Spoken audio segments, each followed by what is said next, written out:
هذا القرآن يوحدنا لطريق الخير يوجهنا الله تعالى أنزله ورسول الله الرحيم. فإن قيل فالحكم بثبوت حقائق الأشياء يكون لغوا بمنزلة قولنا الأمور الثابتة ثابتة. قلنا المراد أن ما نعتقده حقائق الأشياء ونسميه بالأسماء من الإنسان والفرس والسماء والأرض أمور موجودة في نفس الأمر، كما يقال واجب الوجود موجود. وهذا الكلام مفيد بما يحتاج إلى البيان. دیکھیے ہمارے اس نسخے کے اندر بیما ہے اور صحیح نسخے کے اندر جو ہمارا ہندوستانی نسخہ ہے اس کے اندر ربما ہے، اور ہم جو یہاں پڑھیں گے تشریح کریں گے اسی اعتبار سے کریں گے. وهذا الكلام مفيد ربما يحتاج إلى البيان وليس مثل قولك الثابت ثابت ولا مثل قوله أن أبو النجم وشعري شعري على ما لا يخفى. وتحقيق ذلك أن الشيء قد يكون له اعتبارات مختلفة يكون الحكم عليه بالشيء مفيدا بالنظر إلى بعض تلك الاعتبارات دون البعض، كالإنسان إذا أخذ من حيث إنه جسم ما كان الحكم عليه بالحيوانية مفيدا، وإذا أخذ من حيث إنه حيوان ناطق كان ذلك لغوا. یہ ایک دفع دخل مقدر ہے، یعنی سوال مقدر کا جواب ہے، اور یہ سوال پیدا ہوا ہے اس تشریح پر جو صاحب کتاب شارح علامہ سعد الدین تفتازانی رحمۃ اللہ علیہ نے ماتن کتاب کی عبارت حقائق الاشیاء ثابتۃ کی تشریح کی تھی، تو اس پر اعتراض پیدا ہوا ہے. چنانچہ نے اس اعتراض کو ذکر کیا ہے، اس کا جواب دیا. اس کو بولتے ہیں دفع دخل مقدر، سوال مقدر کا جواب. تو سب سے پہلے ہم سوال کو پڑھ لیتے ہیں، اس کے بعد اس کو سمجھنے کی کوشش کریں گے. شارح نے جو یہاں اعتراض ذکر کیا ہے وہ اجمالاً ذکر کیا ہے، اور اس کو سمجھنا ہوگا اس تشریح کی روشنی میں جو شارح نے کی ہے. تو پہلے ہم عبارت پڑھ کر ترجمہ کر لیتے ہیں. فَإِنْ قِيلَ اگر یہ سوال کیا جائے فَالْحُكْمُ بِثُبُوتِ حَقَائِقِ الْأَشْيَاءِ يَكُونُ لَغْوًا کہ اشیاء کی حقیقتوں کا ثبوت یہ لغو ہوگا. بِمَنْزِلَةِ قَوْلِنَا الْأُمُورُ الثَّابِتَةُ ثَابِتَةٌ یہ ہمارے اس قول کے درجے میں ہوگا الْأُمُورُ الثَّابِتَةُ ثَابِتَةٌ، یعنی حقائق الاشیاء یہ الامور الثابتۃ ثابتۃ کے درجے میں ہوگا. اب اس کو سمجھنے کی کوشش کرتے ہیں کہ شارح نے کیا اعتراض ذکر کیا ہے. دیکھیے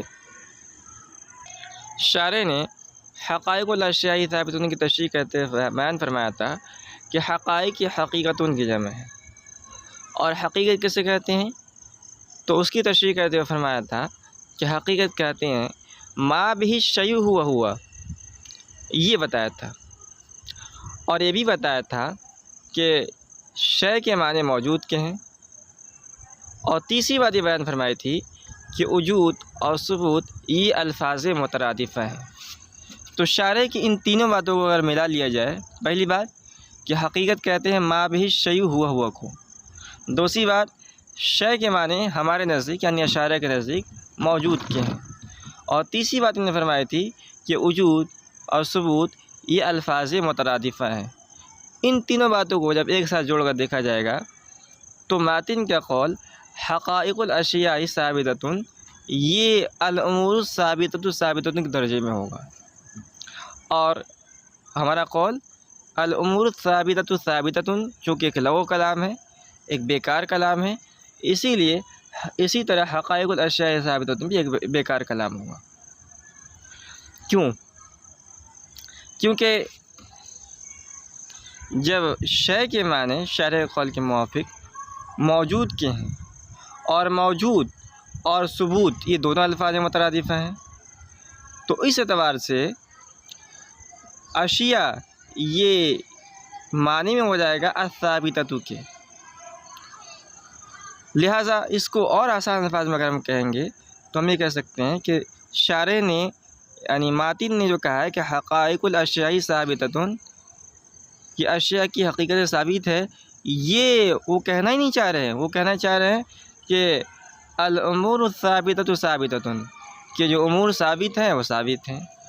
اور یہ ایک لغو کلام ہے۔ لغو کلام کیوں ہے؟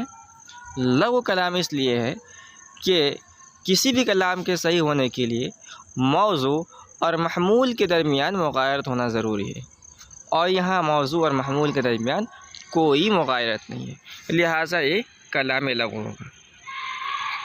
تو یہ سوال تھا، اس سوال کا جواب شارح دے رہے ہیں، خود انہوں نے سوال قائم کیا ہے اور اس کا جواب دے رہے ہیں۔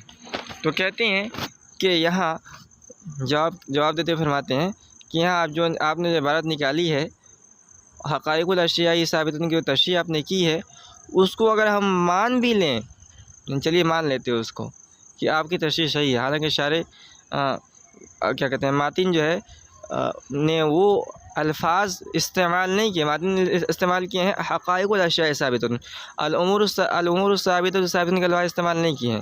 تو آپ نے جو تشریح کی اگر اس کو مان بھی لیا جائے تو اس اعتبار سے بھی موضوع اور محمول کے درمیان مغایرت موجود ہے۔ تو اس کو پہلے ہم عبارت کو پڑھ لیتے ہیں، پھر جو ہے اس کی تشریح کریں گے۔ کہہ رہے ہیں قلنا ان المراد بھی، صاحب کتاب کہتے ہیں ہم جواب دیں گے کہ مراد اس عبارت سے یہ ہے کہ انما نعتقدہ حقائق الاشیاء، کہ جن چیزوں کا ہم اعتقاد رکھتے ہیں اشیاء کی حقیقتوں میں، ونسمیہ بالاسماء، اور اس کا ہم ایک نام رکھتے ہیں، من الانسان والفرس والسماء والارض، یعنی مثال کے طور پر انسان، گھوڑا، آسمان، زمین، امور موجودۃ فی نفس الامر، یہ ایسے امور ہیں جو نفس الامر کے اندر بھی موجود ہیں۔ شارح کہہ رہے ہیں کہ دیکھیے موضوع اور محمول کے درمیان مغایرت موجود ہے، اور یوں ہے کہ الامور ثابتۃ، اس میں جو ہے موضوع جو ہے یعنی الثابتۃ، کہ وہ امور جو ثابت ہیں، اس سے مراد وہ اشیاء ہیں، وہ چیزیں ہیں جن کا ہم نام رکھتے ہیں جو ہمارے ارد گرد ہے۔ مثال کے طور پر ہمارے سامنے آسمان ہے، زمین ہے، تو یہ ساری چیزیں جو ہے جس کا ہم ایک نام رکھتے ہیں، جس کو ہم سمجھتے ہیں کہ آسمان موجود ہے، زمین موجود ہے، گھوڑا ہے، یہ انسان ہے، تو یہ ایسے امور ہیں جو فی نفسہ اور واقع میں بھی موجود ہے۔ کیا مطلب؟ اس کو اور آسان الفاظ میں سمجھیے کہ دیکھیے بہت ساری تھیوریاں ہیں اور بہت سارے نظریات ہیں، ان نظریات میں سے ایک یہ ہے کہ لوگ کہتے ہیں کہ جو ہمارے ارد گرد جو چیزیں ہیں نا یہ موجود ہیں، یہ موجود نہیں ہے، ہماری آنکھوں کا دھوکہ ہے، یا آسمان ہمارے سامنے موجود نہیں ہے، زمین ہمارے سامنے موجود نہیں ہے، یہ سب ہماری آنکھوں کا دھوکہ ہے۔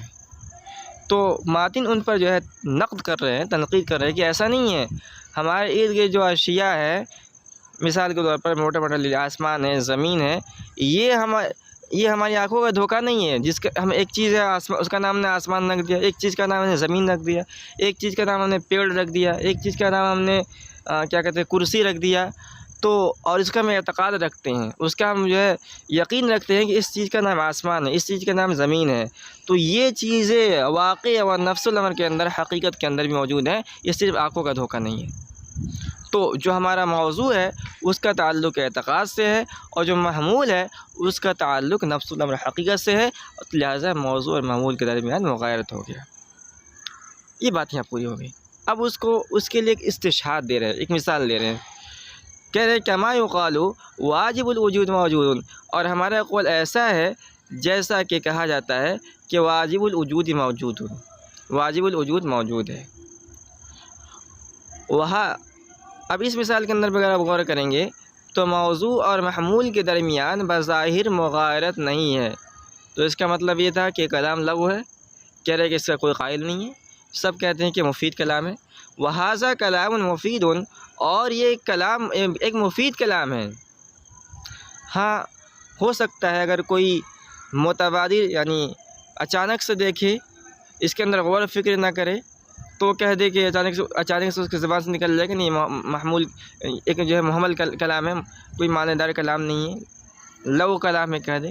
لیکن اگر اس کی اس واجب الوجود موجود کی تشریح کر دی جائے، اس کے موضوع اور محمول کو واضح کر کے بیان کر دیا جائے کہ اس کے اندر مغایرت موجود ہے، تو سب اس بات کو ماننے لگیں گے کہ ہاں یہ ایک مفید کلام ہے۔ اسی طرح الامور الثابتۃ ثابتۃ، یعنی حقائق الاشیاء ثابتۃ، اس کے اندر بھی وہی بات ہے، جب ہم نے اس کی تشریح کر دی تو قائل کو سمجھ میں آ جائے گا کہ موضوع اور محمول کے درمیان مغایرت ضروری ہے، مغایرت پائی جا رہی ہے۔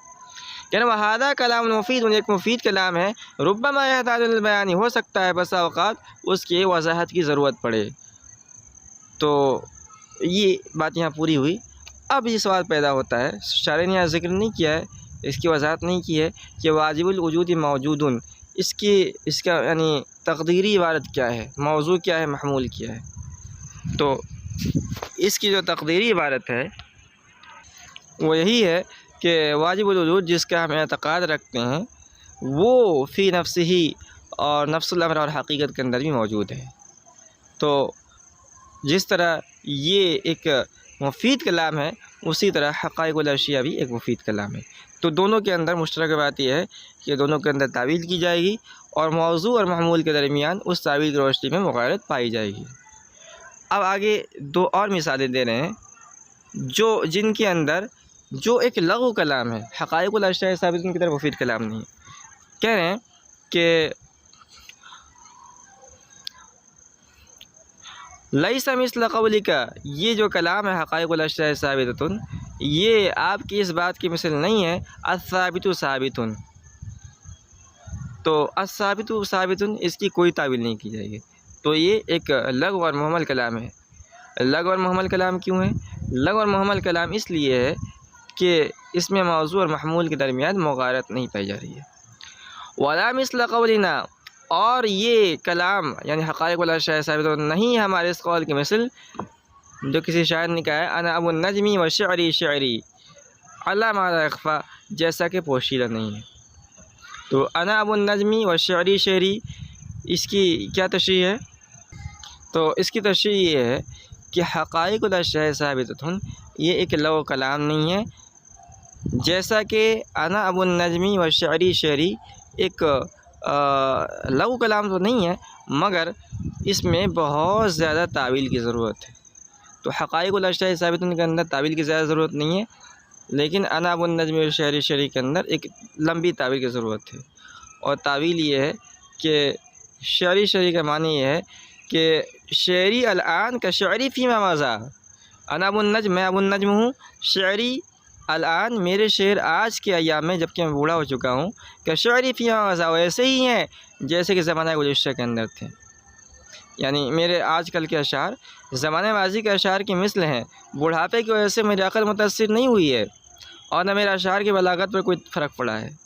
تو یہ تعویل جو ہے یعنی اس طرح کی تعویل جو ہے اس کے اندر تکلف ہے، کسی آدمی کا ذہن فوراً جو ہے اس تعویل کی طرف متبادر نہیں ہوتا۔ اس کے برخلاف حقائق الاشیاء ثابتۃ کے اندر جو تعویل ہم نے کی ہے وہ تعویل اگر غور کرے آدمی تو اس کے ذہن کے اندر متبادر ہو جائے گا، اس کو سمجھ میں آ جائے گا۔ آگے اسی کی مزید وضاحت کرتے ہوئے اور جو ہے تشریح کر رہے ہیں، کہہ رہے ہیں وتحقیق ذالک، اور جو ہم نے جواب دیا ہے دفع دخل مقدر جو ہے سوال مقدر کا جو ہم نے جواب دیا ہے اس کو اور اچھے انداز میں آپ کو سمجھانا چاہیں تو کہہ رہے ہیں کہ ان الشیء قد یکون له اعتبارات مختلفۃ، کہ کبھی ایک چیز ہوتی ہے اس کے مختلف اعتبارات ہوتے ہیں، یکون الحکم علیہ بشیء مفیدا بالنظر الی بعض تلک الاعتبارات دون بعض، کہہ رہے کہ حکم لگانا اس پر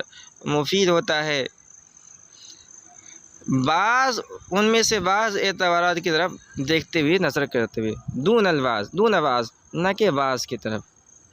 اس کو اور واضح کرنے کے لیے مثال سمجھا رہے ہیں، کل انسانی، جیسے کہ انسان اذا اخذ من حیث انہ جسم، جب یہ فرض کر لیا جائے کہ وہ ایک جسم ہے، کان الحکم علیہ بالحیوانیت مفیدا، تو اس پر حیوان ہونے کا حکم لگانا مفید ہوگا۔ واذا اخذ من حیث انہ حیوان ناطق، اور جب یہ فرض کر لیا جائے کہ وہ حیوان ناطق ہے، کان ذلک لغوا، تو یہ لغو ہو جائے گا۔ تو اس تشریح کا حاصل یہ ہے کہ دیکھیے ایسا عرف عام کے اندر، کلام کے اندر یہ بات متحقق ہے کہ ایک چیز میں مختلف حیثیتیں ملحوظ ہوتی ہیں۔ بعض کے لحاظ سے اس پر حکم لگانا مفید ہوتا ہے، اور بعض دوسرے کے لحاظ سے اسی نفس شے پر حکم لگانا مفید نہیں ہوتا ہے۔ مثال کے طور پر انسان ایک جسم ہے، جسم کے مجموعے کا نام انسان ہے، ہاتھ، پیر، آنکھ، کان، اسی کے مجموعے کا نام انسان ہے۔ تو انسان ایک جسم ہے اور حیوان بھی ہے۔ تو جب اس کے جسم ہونے کا لحاظ کرتے ہوئے اس پر حیوانیت کا حکم لگایا جائے اور یہ کہا جائے کہ الانسان و حیوان، موضوع محمول بنایا، الانسان جو ہے موضوع ہوا اور حیوان اس کا محمول ہوا، اور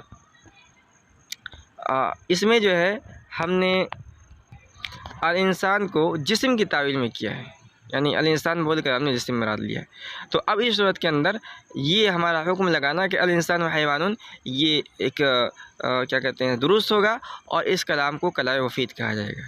کیوں؟ کیونکہ اس صورت کے اندر الانسان و حیوان کا مطلب کیا ہوگا؟ ھذا الجسم حیوان، یہ جسم حیوان ہے اور ایک مفید کلام ہے۔ اور جب اس کے حیوان ہونے کا لحاظ کرتے ہوئے اس پر حیوانیت کا حکم لگایا جائے، یعنی ہم نے لفظ انسان بولا اور اس سے ہم نے جسم مراد نہیں لیا بلکہ اس سے بھی ہم نے حیوان مراد لیا اور کہا کہ الانسان و حیوان، تو وہی کلام ہے جو پہلا کلام تھا، کلام وہی ہے لیکن دوسری حیثیت کی ملحوظ دوسری اعتبار ملحوظ ہونے کی وجہ سے یہ لغو کلام ہو جائے گا۔ کیوں؟ کیونکہ الانسان سے جب ہم نے حیوان مراد لے لیا تو تقدیری بات نکلے گی الحیوان حیوان، ھذا الحیوان حیوان، اور ایک لغو کلام ہے جو مفید نہیں ہے۔ اسی طرح ماتن رحمۃ اللہ قول حقائق الاشیاء میں دو حیثیتیں ہیں، ایک تو یہ ہے کہ وہ موجود اور ثابت ہیں، اس حیثیت کے لحاظ سے اس پر ثبوت کا حکم لگانا یہ لغو ہوگا۔ کیوں؟ کیونکہ ایسی صورت میں حقائق الاشیاء ثابتۃ الثابتات ثابتۃ کے درجے میں ہوگا، اور جو سائل نے معترض نے جو اعتراض کیا ہے وہ اسی حیثیت کا اعتبار کرتے ہوئے کیا ہے، اور دوسری حیثیت یہ ہے کہ وہ معلوم ہے، اس لحاظ سے ان پر ثبوت کا حکم لگانا مفید ہے۔ کیوں؟ کیونکہ اس صورت میں حقائق الاشیاء ثابتۃ ہمارے قول المعلومات ثابتۃ کے معنی میں ہوگا، اور جو جواب ہے وہ اسی اعتبار سے اسی حیثیت